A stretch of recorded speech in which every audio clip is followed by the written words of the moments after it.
Cette vidéo vous est proposée par la Chambre d'agriculture de La Réunion.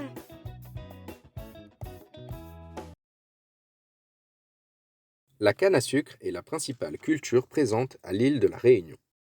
Sur les 42 000 hectares de surface agricole utile du département, près de 24 000 hectares sont dédiés à la culture de la canne. Cette surface représente une production d'environ 1 800 000 tonnes de canne à sucre chaque année. Dans l'itinéraire technique de la canne, les exploitants agricoles sont confrontés à deux contraintes majeures. D'une part, la gestion de l'enherbement qui concurrence la culture, et d'autre part, la difficulté à trouver de la main-d'œuvre pour la récolte de la canne. Concernant le problème de la récolte, des coupeuses mécaniques permettent de pallier la difficulté à trouver des salariés. Deux machines différentes existent sur le marché. La coupeuse de canne tronçonnée pour les terrains plats situés dans les bas de l'île et la coupeuse dite PI pour les terrains plus pentus des hauts de l'île. Aujourd'hui, je vous amène à la rencontre de Yverin Rivière, conseiller canne à sucre sur la commune de Saint-Joseph dans le sud de l'île. Il vous parlera de sa méthode pour maîtriser l'enherbement de la canne par la gestion de ses pailles. Cette vidéo détaille la mise en œuvre d'une méthode permettant de diminuer l'utilisation des intrants phytosanitaires et d'améliorer les conditions de travail de l'agriculteur tout en préservant le potentiel de rendement de ses parcelles.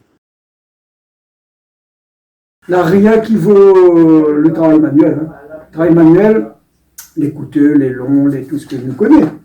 Mais il n'y a rien qui vaut le travail manuel. Mais pour une mécanisation, arriver à ce niveau de finition de travail qui ressemble au travail manuel, comment j'ai vu ça, il me dit, bon, on en parle ça, un bon collègue, nous étions en réunion en canne avec le GBA de Névois. Il dit, viens voir. À la coupeuse pays, cette méthode s'articule autour d'une gestion des cannes à sucre par bloc de 5 rangs. Les cannes sont coupées et placées en ligne continue, pas trop épaisses, pour faciliter les paillages. Les lignes de canne sont disposées au milieu du bloc. Les lignes de canne à sucre sont ainsi organisées afin que leur remplacement serve d'aller au chargement des cannes. Au niveau de la parcelle, les bandes sont disposées de sorte que les troncs et les sommités soient vis-à-vis. Les paillages mécaniques à la coupeuse pays intervient à ce stade de la coupe.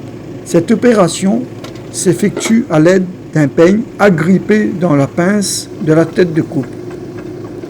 En positionnant la coupeuse sur les feuilles, l'opérateur bloque les cannes sous la machine. Une fois les cannes bloquées, l'opérateur peut ainsi dépailler les cannes.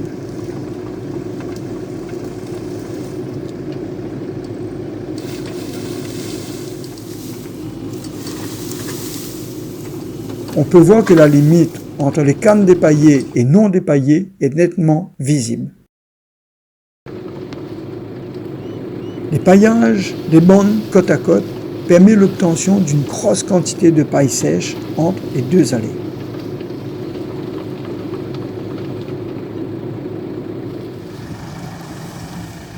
Ensuite, l'agriculteur commence à charger les bandes de canne à sucre.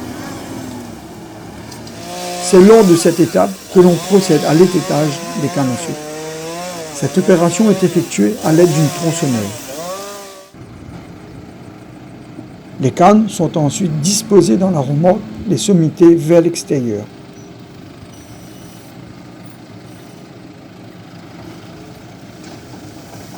À ce stade, on observe les tas de paille vert sur le rang 1 et 2, l'allée de canne à charger sur le rang 3, et les bandes de paille sèche sur les rangs 4 et 5.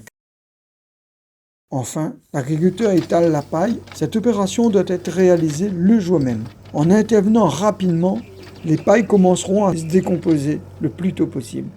En moins de 7 heures de temps, cet agriculteur coupe, épaille, charge et livre sa remorque quotidienne de 12 tonnes. Dans ce laps de temps, il procède également au paillage de la parcelle, afin d'obtenir 15 cm d'épaisseur de paille.